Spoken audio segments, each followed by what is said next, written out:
Bengali cooking and ব্লগের পক্ষ থেকে সকলকে নমস্কার। আজ আবার একটি রেসিপি নিয়ে হাজির। তো আজকের রেসিপি কাঁচা আমের মিষ্টি আচার। তো কাঁচা আম বলতে কাঁচা আমটাকে কেটে নুন হলুদ মাখিয়ে শুকিয়ে তারপর সেই শুকনো আমটার আচার করা হবে, মিষ্টি আচার, যেটা অনেক দিন ধরে বাড়িতে রাখা যাবে, 1 থেকে 2 বছর। তো চলুন দেখে নেওয়া যাক কীভাবে মিষ্টি আচার তৈরি করা হয়।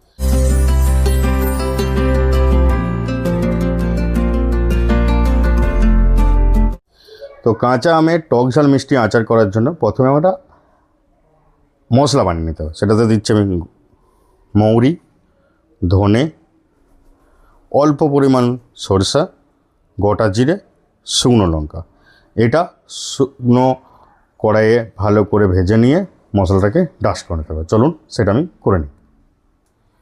যে শুকনো মশলাটা আমার দরকার কাঁচা আমের টক ঝাল মিষ্টি করার জন্য, টক ঝাল মিষ্টি কাঁচা আমের জন্য যে মশলাটা দরকার সে মশলাটা আমার রেডি হয়ে গেছে। তো চলুন মশলাটাকে আমি ডাস্ট করে নিই।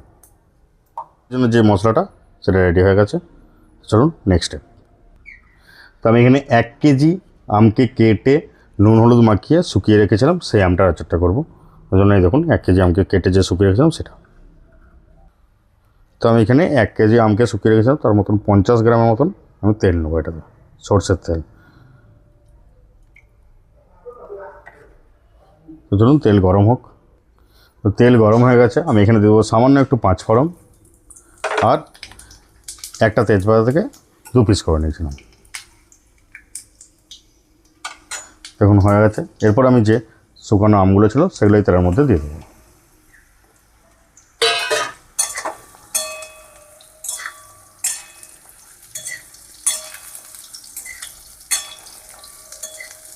ধরুন আমগুলোকে একটু ভালো করে ভেজে নেব। আমগুলো আমি অল্প গ্যাসে ভেজে নিয়েছি।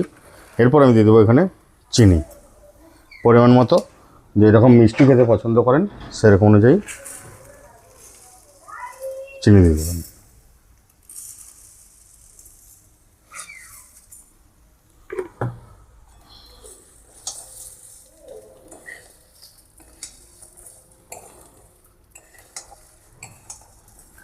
চিনিটা ভালো করে গলতে দেবো আগে। তো চলুন চিনিটা গলুক। তো চিনিগুলো গলতে শুরু করেছে, এই টাইমে আমি অল্প পরিমাণ জল দেবো। এটা যদি কাঁচা আম হতো, একবারে কাঁচা না শুকিয়ে একদম ডাইরেক্ট কাঁচা দিয়ে দেবো, তাহলে জলটা দিতে হতো না, কারণ তখন সেটা থেকে যে আমের রসটা আছে সেটা বেরোতো। এই যে বেশি জল দেওয়া চলবে না কিন্তু।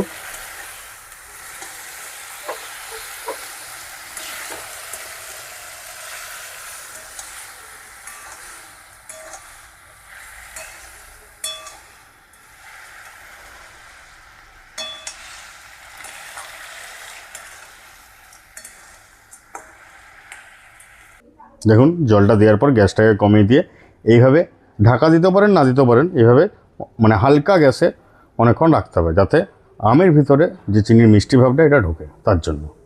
চলুন হোক, তারপর আবার ফিরে আসছে। দেখুন যে জলটা দিয়েছিলাম ওটা টেনে আছে, এটা পুরো চিনির রস। তো এরপর আমি কি করব, যে মশলাটা তৈরি করেছিলাম টক মিষ্টি ঝাল আমের আচারের জন্য, সেই মশলাটা এতটা লাগবে না, এটা হাফটা লাগবে। তুমি হাফটাই এটা দিয়ে দেবো।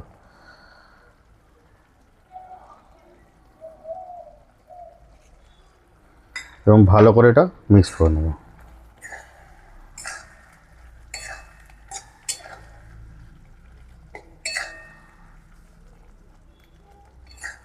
এটা কিন্তু একটু রস রস রেখে নামাতে হবে, এবং রস রস রাখার এটাই কারণ আমটা যেহেতু শুকিয়ে নিয়েছিলাম আগে থেকে, তো আমি অনেকটা রস এটাতে টেনে নেবে। এবং এটা নামিয়ে কিন্তু অবশ্যই 3-4 দিনের জন্য রোদ খাওয়াতে হবে, তাতে আরও খুব ভালো হবে।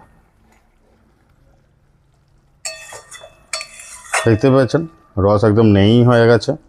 এরপর কি করব, যাতে অনেক দিন থাকে তার জন্য আমি কি করব, এইখানে 1 ঢাকার মতন আমি ভিনিগার দিয়ে নেব।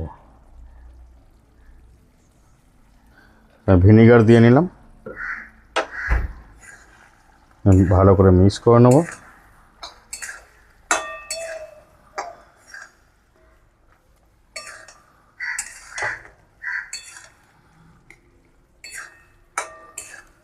এবং 1-2 মিনিট ফুটিয়ে এটাকে নামিয়ে নেব।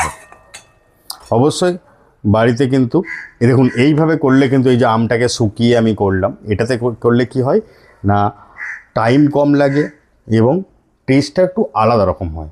কাঁচা আমের আচার তো সবাই বাড়িতে করেন, এটাও কাঁচা আমের আচার, বাট আমটাকে এটা কেটে নুন হলুদ মাখিয়ে শুকিয়ে তারপর এটাকে আচারটা করা হচ্ছে, একটু আলাদা রকম।